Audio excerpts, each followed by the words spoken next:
Nós estamos chegando ao final do mês de março, o mês da mulher, o mês em que o Congresso Nacional aprovou projetos muito importantes que assegura direito às mulheres brasileiras. E como estamos no final do mês, não poderia deixar aqui de fazer um destaque para esses projetos que são tão importantes, que foram aprovados aqui tanto nas comissões quanto no plenário do Senado Federal.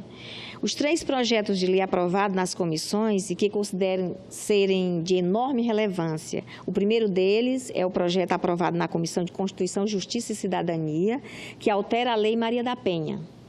Em meu projeto, que é um projeto de minha autoria, a senadora Fátima Bezerra aprimorou.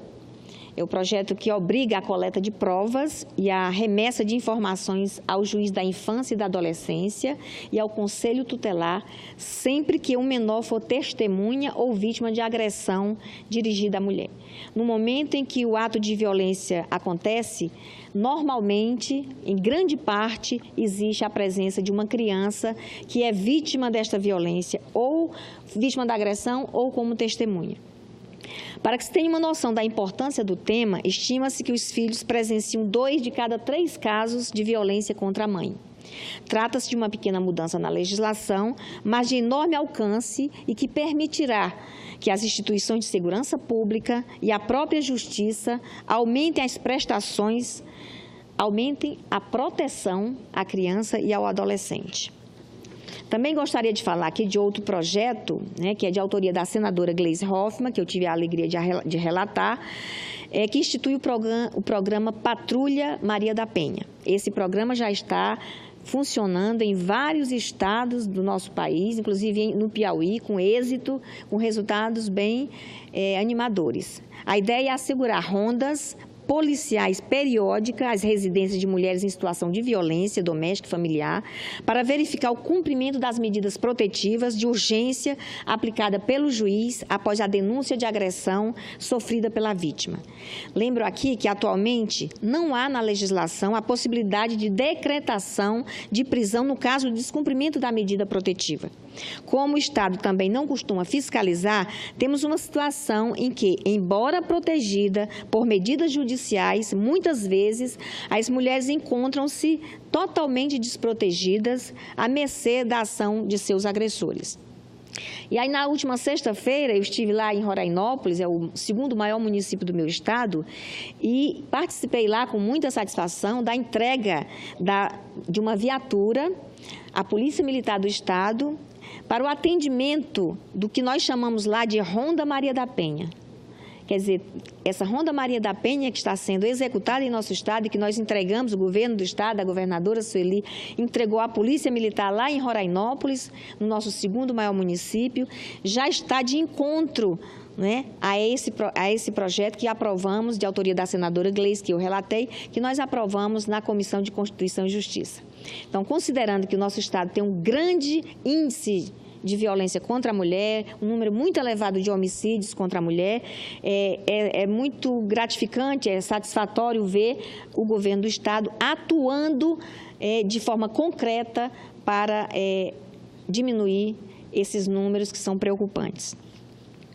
Nós sabemos que grande parte dos casos de violência contra a mulher são praticados por agressores reincidentes. O homem, muitas vezes, companheiro da vítima, a agride, recebe uma ordem para não se aproximar dela, mas sem punição ou fiscalização, se vê encorajado a cometer a violência novamente. E é isso que queremos evitar. E nosso estado já tem ação efetiva para poder fazer esta Ronda Maria da Penha nos municípios, acompanhando, supervisionando e monitorando os casos de reincidência. A gestão do programa deverá ser feita de forma integrada entre União, Estados e municípios, por meio de um instrumento de cooperação federativa. As ações serão executadas pela Polícia Civil, pela Polícia Militar e pelas guardas municipais, se for o caso. Eu tenho certeza que com a aprovação desse projeto na Câmara dos Deputados e a institucionalização desse tipo de prática, como já estamos fazendo em Roraima, teremos um grande avanço no que diz respeito à proteção à mulher. Gostaria de citar também um terceiro projeto, do qual eu também fui relatora, e que é de autoria da nossa senadora Lúcia Vânia. A proposta dá acesso a mulheres de entre 40 e 49 anos à ultrassonografia mamária no Sistema Único de Saúde. Pelo projeto, o SUS fica obrigado a realizar exame em mulheres jovens com elevado risco de câncer de mama ou que não possa ser expostas à radiação. Em qualquer caso, é necessário que o exame seja indicado por um médico. Na região norte, nós temos o número mais elevado de incidência de câncer de mama e de colo de útero. Por isso, senador Thierres, é importante nós, como representantes do Estado de Roraima, como mulher, como mãe, atuar neste parlamento para amenizar esse sofrimento das mulheres, fazer com que elas tenham acesso ao serviço básico de saúde, para que ela tenha uma vida longa. Mesmo sendo detectado o câncer, ele seja tratado de forma que ela possa ter uma vida saudável. Em qualquer caso, é necessário, nesse projeto da senadora Lúcia Vânia, que o médico indique a necessidade de fazer a ultrassonografia como um exame complementar à mamografia. Então, me sinto muito gratificada por contribuir para criar as condições de um aumento da sobrevida e das chances de cura das pacientes de uma doença que mata mais de 10 mil mulheres por ano em nosso país. Todos esses projetos de enorme relevância para a mulher foram aprovados nas comissões em caráter terminativo, que significa dizer que não vai precisar passar pelo plenário do Senado. Nós esperamos que os deputados sejam céleres e aprovem essas matérias. E o plenário do Senado aprovou também, na quarta-feira passada, vários outros projetos de interesse da mulher. Quero citar aqui alguns. O PLC 24, de 2017, de autoria do deputado federal Dulce Miranda, da deputada Dulce Miranda, que institui agosto como mês do aleitamento materno. O PLC 25, de 2017, que garante o direito a acompanhamento e orientação à mãe sobre a amamentação nos hospitais públicos. Tem a autoria do deputado federal Diego Garcia. E o PLC 23, de 2017, que proíbe o uso de algemas em presas grávidas durante os atos médicos e hospitalares preparatórios e logo após o parto. E eu tive o prazer de relatar esse projeto na Comissão de Constituição e Justiça e aprovar. Ele também é de relatoria do deputada Ângela Albino. Então, como se pode constatar, esse final do mês de março, nós tivemos uma produção muito boa aqui no Senado Federal, tanto nas comissões quanto no plenário, em aprovar projetos que assegurem o direito das mulheres, tanto no combate à violência doméstica e familiar, quanto assegurando o direito à assistência à saúde, no combate ao câncer de colo de útero e de mama, entre outros projetos que são muito importantes para a valorização da mulher na nossa sociedade. Estamos também mobilizadas, para barrar as propostas do governo que penalizam as camadas mais carentes da população, como é o caso desta reforma da Previdência que vai atingir em cheio, vai prejudicar a mulher brasileira, e também esse projeto de terceirização, que é um projeto danoso para o nosso país. E eu gostaria de falar um pouco sobre ele. O projeto de lei que regula a terceirização, admitindo-a, inclusive para atividade fim, trará enorme prejuízo aos trabalhadores. Representa um golpe em todas as conquistas sociais dos assalariados brasileiros e rasga a CLT, a consolidação das leis do trabalhador. É chocante, não apenas sua aprovação pelo Congresso Nacional, mas também a celeridade com que o presidente se dispõe a sancioná-lo. Não há qualquer disposição por parte da Presidência da República para sequer proceder a uma avaliação mais acurada para mensurar seus reais efeitos sobre as condições de trabalho no país ou mesmo sobre a veracidade das assertivas de que suas disposições draconianas ampliarão os postos de trabalho, o que parece inclusive duvidoso. O assodamento com que o presidente se dispõe a sancioná-lo exibe em sentido inverso o seu compromisso com os que desejam a precarização da situação do trabalhador brasileiro. O projeto foi apresentado em 98. Agora, a base do governo Temer ressuscitou o texto que precariza as relações de trabalho e os direitos dos trabalhadores, garantindo desde a edição da CLT. Trata-se, portanto, de uma votação ilegítima e nefasta para os trabalhadores. Se o regimento da Câmara dos Deputados tivesse sido respeitado ao examinar esse projeto de lei, um requerimento de urgência fosse colocado com votação, certamente teria sido rejeitado, porque são necessários 257 votos e a base do governo só teve 232 a favor da matéria. Senhor presidente, segundo o entendimento atual da Justiça do Trabalho, apenas as chamadas atividades meio podem ser terceirizadas hoje no país. Isso significa que uma empresa de sapatos, digamos, não pode terceirizar as atividades diretamente ligadas à produção dos calçados, embora possa contratar trabalhadores de outra empresa para desempenhar funções auxiliares, como limpeza e segurança. Essa disposição vale também para o serviço público. Se a nova lei for aprovada, entrar em vigor, qualquer atividade de uma empresa poderá ser terceirizada. Que absurdo! Que absurdo para o nosso trabalhador rural, para o trabalhador brasileiro, tanto da iniciativa privada quanto do setor público. Pior, a empresa contratante não será responsabilizada pelos direitos trabalhistas dos assalariados que, via terceirizadas, a ela prestarão serviço. Não há dúvida de que esse modelo provocará a precarização das condições de trabalho. Segundo estudo feito pela CUT e pelo DIEESE, que se fundamentaram em dados do próprio Ministério do Trabalho, terceirizados trabalham em média 3 horas a mais por semana que os contratados diretos, ao mesmo tempo em que ganham salário em média 25% menores. Quer dizer, trabalha mais e recebe um salário menor. Além disso, costumam sofrer mais acidentes de trabalho, aponta a pesquisa. Isso comprova que recebe menos para trabalhar mais e em condições, obviamente, piores. Outro estudo do IPEA, a partir de dados reunidos de 2007 a 2017 do Ministério do Trabalho, confirmou a existência de diferença entre os salários dos terceirizados e dos trabalhadores regularmente contratados. Alega-se que as empresas passarão a contratar serviços de empresa especializada em determinadas atividades, aumentando a eficiência da produção. Isso melhoraria o desempenho delas, possibilitando a geração de mais emprego. Trata-se de claro sofisma. Isso não existe. Até agora, as atividades para as quais se terceiriza a mão de obra são justamente as que utilizam trabalhadores com menor especialização e menor escolaridade.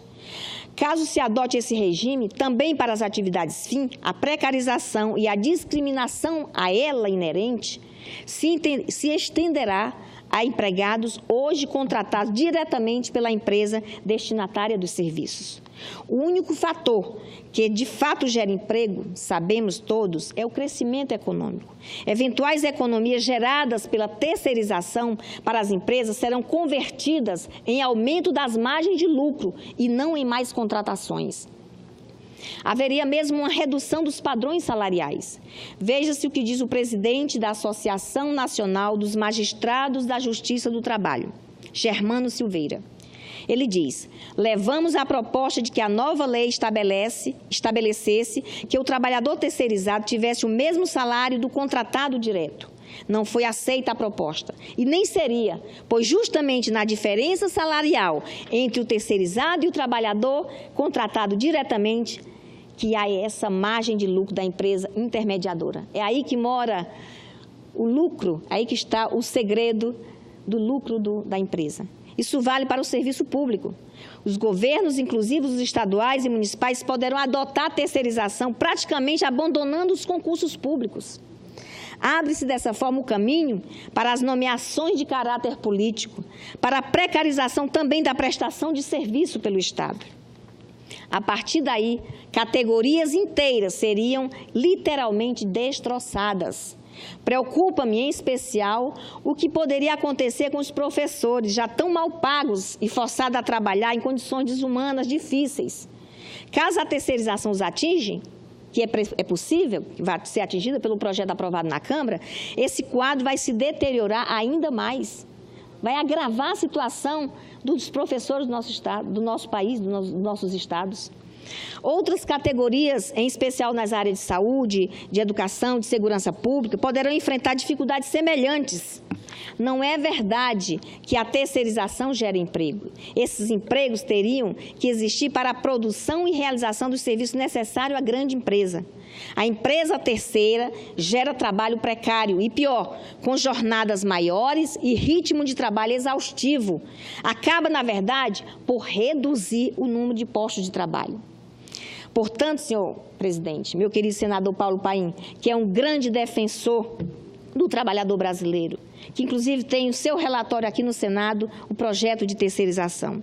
Portanto, lutar pela regulamentação da terceirização pela via da igualdade de direitos é exatamente buscar garantir qualidade de vida aos que hoje são vítimas desta prática no mercado de trabalho.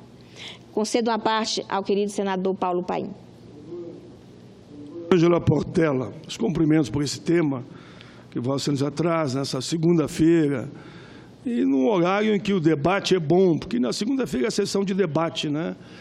E eu tenho falado, porque estou rouco, tá, toda manhã, das 6 horas da manhã, inclusive agora aqui para a TV Bandeirante, ali para a Rádio Guaíba, cuidando a sua fala também com conteúdo, com princípio, com seriedade, com honestidade, e fazendo a crítica a esse projeto irresponsável que a Câmara aprovou. Eu lamento muito o que a Câmara fez, inclusive desrespeitando um acordo que nós tínhamos. Nós tínhamos um acordo que regulamentava primeiro as gorjetas, e eu fui o relator. Vossa Excelência ajudou na costura, ficou bom para o empregado e para o empregador.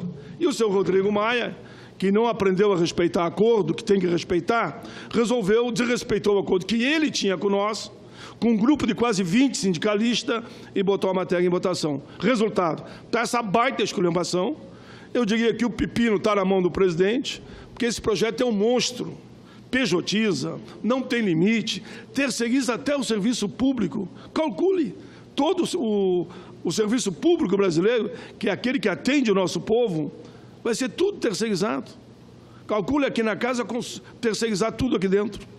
Hoje, aqui tem 8 empresas terceirizadas, que não pagaram um centavo para o trabalhador. A última, a Qualitec, fechou as portas e foi embora. Eu denunciei aqui diversas vezes, denunciei para o presidente da casa, tive diversas reuniões com a Secretaria-Geral.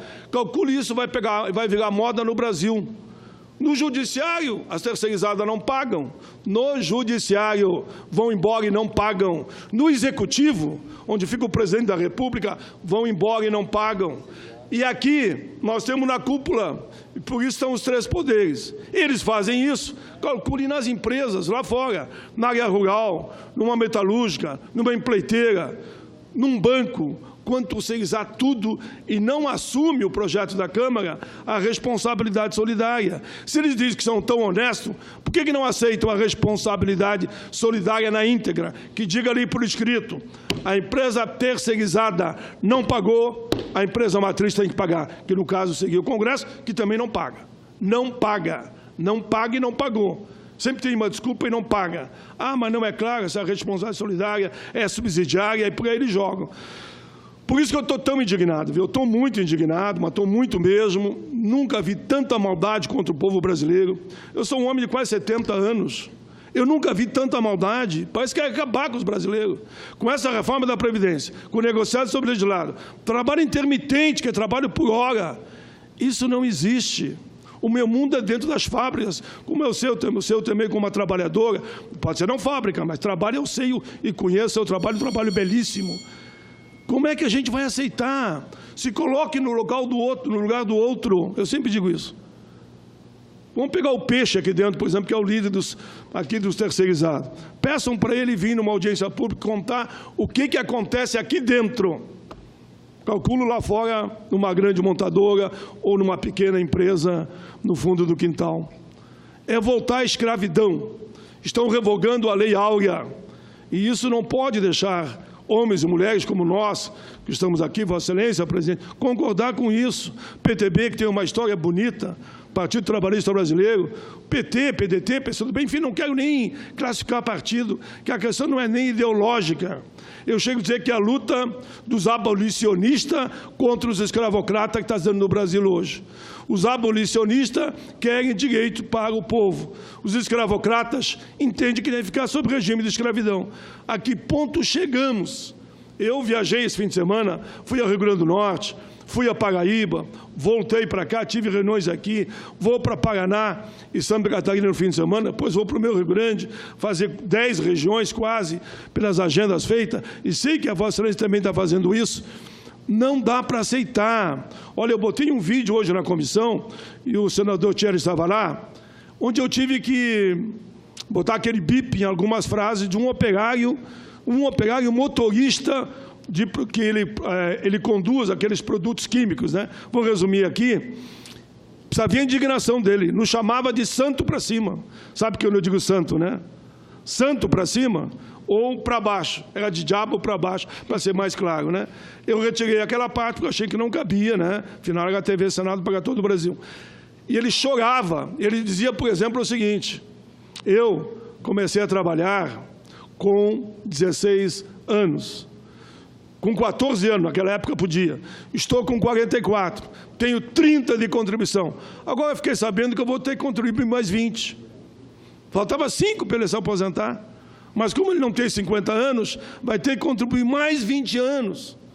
Isso não é honesto, é desonesto.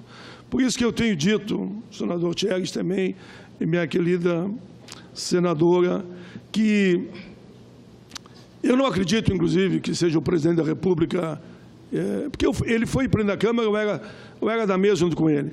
Isso, para mim, foi uma quadrilha que montou essa proposta e enfiaram o goela abaixo dentro do Palácio, e talvez na boa-fé alguns entraram.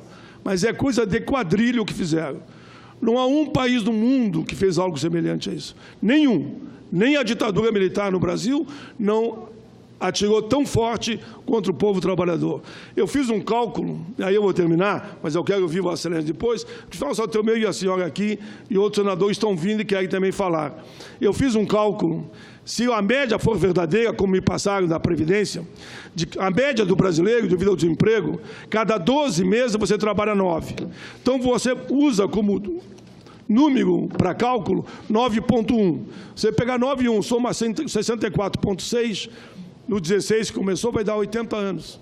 Quem começou com 20, vai se aposentar 84. Qual é a empresa que vai ter um cidadão com mais de 60, 65, 70 em plena atividade de produção? Não vai. Quem é que vai contratar um jovem com carteira assinada com 16 anos em plena atividade? Não vai.